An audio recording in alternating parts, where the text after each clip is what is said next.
इस नए एक्सप्लेनर में स्वागत है। चलिए सीधे आज के इस बेहद दिलचस्प और थोड़े जटिल विषय में गोता लगाते हैं। अक्सर माना जाता है कि नियम बनाने वालों और उन नियमों का पालन करने वालों के बीच एक बहुत साफ रेखा होती है। लेकिन क्या होता है जब देश के सबसे बड़े बिजनेस घराने खुद सरकार के ही खिलाफ कानूनी जंग छेड़ दें, वो भी अचानक लगाए गए टैक्स या वित्तीय शुल्कों को लेकर? ये किसी फिल्म की कहानी नहीं लग रही? लेकिन सच मानिए, हमारे कोर्ट रूम्स में ऐसा अक्सर होता रहता है। बिल्कुल। और ये कोई छोटी मोटी कंपनियां नहीं हैं। Reckitt Benckiser, Hindustan Unilever, Lifestyle, Jubilant Food Works, ये वो ग्लोबल ब्रांड्स हैं जिनका सामान हम हर रोज इस्तेमाल करते हैं। दिल्ली हाई कोर्ट के दस्तावेजों पर नजर डालें तो साफ दिखता है कि ये विशाल कंपनियां भी वित्तीय नीतियों में अचानक हुए बदलावों को लेकर सरकारी तंत्र से अक्सर उलझती रहती हैं। इससे इस पूरी कानूनी लड़ाई के विशाल पैमाने का आसानी से अंदाजा लगाया जा सकता है। और दिलचस्प बात यह है कि ये लड़ाइयां हमेशा अकेले नहीं लड़ी जाती। उड़ीसा हाई कोर्ट के इस मामले को ही देख लीजिए। यहां दर्जनों अलग अलग ठेकेदारों ने एक साथ मिलकर सरकार के खिलाफ मोर्चा खोल दिया। कानूनी दुनिया में इसे बैच पिटिशन या बैच याचिका कहते हैं। मतलब जब कई लोगों की समस्या एक ही हो तो वो सब मिलकर एक साथ कोर्ट का दरवाजा खटखटाते हैं। तो इस पूरी कानूनी गुत्थी को हम कैसे सुलझाएंगे? चलिए इस एक्सप्लेनर का रोड मैप देख लेते हैं। हम इसे 5 हिस्सों में समझेंगे। पहला, जब बिजनेस सरकार पर मुकदमा करते हैं। दूसरा, ओडिशा का माइनिंग केस। तीसरा, 3 अहम कानूनी सवाल। चौथा, माल बिक्री अधिनियम। और अंत में कोर्ट का फाइनल फैसला। तो चलिए पहले भाग से शुरू करते हैं।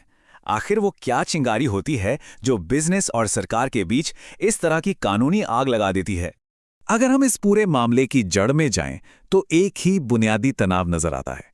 एक तरफ होता है फिक्स्ड रेट कॉन्ट्रैक्ट, जिसमें कीमतें एकदम पत्थर की लकीर की तरह तय होती हैं, और दूसरी तरफ होता है सरकार का पावर, जिससे वो कभी भी टैक्स या रॉयल्टी बदल सकती है। अब जाहिर सी बात है, जब एक सख्त ना बदलने वाला कॉन्ट्रैक्ट अचानक बदलती सरकारी नीतियों से टकराएगा तो विस्फोट तो होगा ही। आइए इसे एक असली केस स्टडी से समझते हैं। भाग 2, उड़ीसा माइनिंग विवाद। ये डीप डाइव केस स्टडी हमें दिखाएगी कि कागजों पर लिखे गए नियम असल जिंदगी में कैसे काम करते हैं। ये टाइमलाइन इस पूरी कहानी को एकदम साफ कर देती है। 31 अगस्त 2004 से पहले सब कुछ एकदम बढ़िया चल रहा था। ठेकेदारों ने प्रधानमंत्री ग्राम सड़क योजना और रेलवे जैसे बड़े प्रोजेक्ट्स के लिए सरकार के साथ फिक्स्ड रेट एग्रीमेंट साइन किए। लेकिन फिर आता है 31 अगस्त 2004, जब उड़ीसा सरकार ने नए नियम लागू कर दिए और साधारण मिट्टी पत्थरों पर रॉयल्टी अचानक बढ़ा दी। और सिर्फ इतना ही नहीं, इसके बाद राज्य ने ठेकेदारों के बिलों से सीधे इस नई ज्यादा रॉयल्टी का पैसा काटना शुरू कर दिया। बस यहीं से सारा हंगामा शुरू हुआ। यहां कॉन्ट्रैक्ट की भाषा पर जरा गौर करने वाली बात है।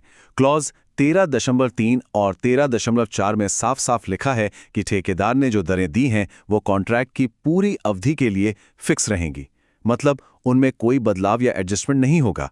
और सच कहें तो यही वो क्लॉज है जिस पर यह पूरा का पूरा मामला टिका हुआ था।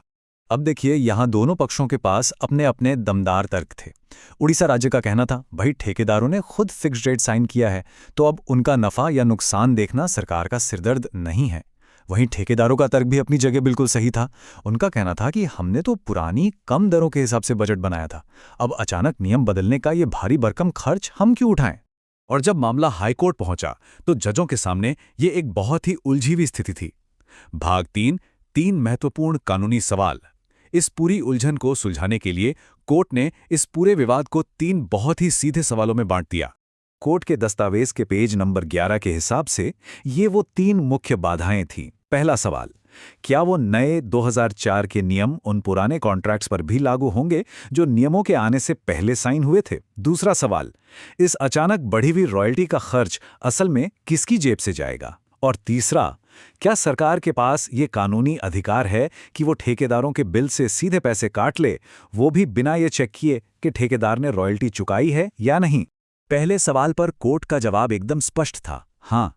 कोर्ट ने कहा कि 31 अगस्त 2004 के बाद जो भी खनिज निकाला जाएगा उस पर नए नियम ही लगेंगे, भले ही कॉन्ट्रैक्ट सालों पुराना क्यों ना हो।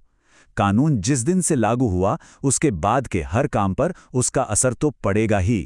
तो अब आते हैं सबसे बड़े सवाल पर कि आखिर ये बढ़ा हुआ पैसा देगा कौन? भाग 4, माल बिक्री अधिनियम यानी सेल ऑफ गुड्स एक्ट। इसका जवाब खोजने के लिए कोर्ट ने एक बहुत ही पुराने और अहम कानून का सहारा लिया।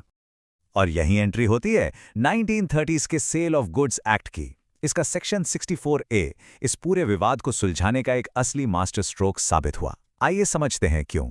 एकदम आसान भाषा में समझे तो सेक्शन 64A कहता है कि अगर अग्रीमेंट साइन होने के बाद सरकार किसी सामान पर टैक्स बढ़ा देती है तो बेचने वाला उस बढ़े हुए टैक्स को अपने कॉन्ट्रैक्ट प्राइस में जोड़ सकता है। इसका सीधा सा मतलब यह हुआ कि वो अतिरिक्त खर्च वापस उसी पर चला जाता है जो अंतिम खरीदार है, और इस मामले में मजे की बात यह है कि वो अंतिम खरीदार खुद राज्य सरकार ही थी।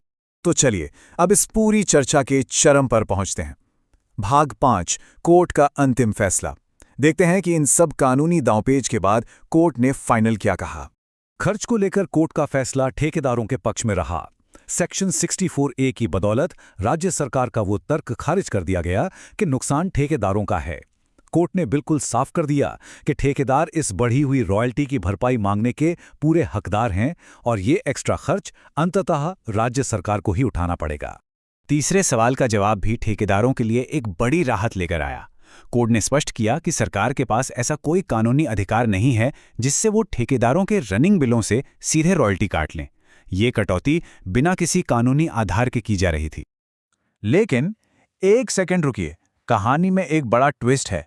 कोर्ट ने इस जीत के साथ एक बहुत बड़ी शर्त भी लगा दी।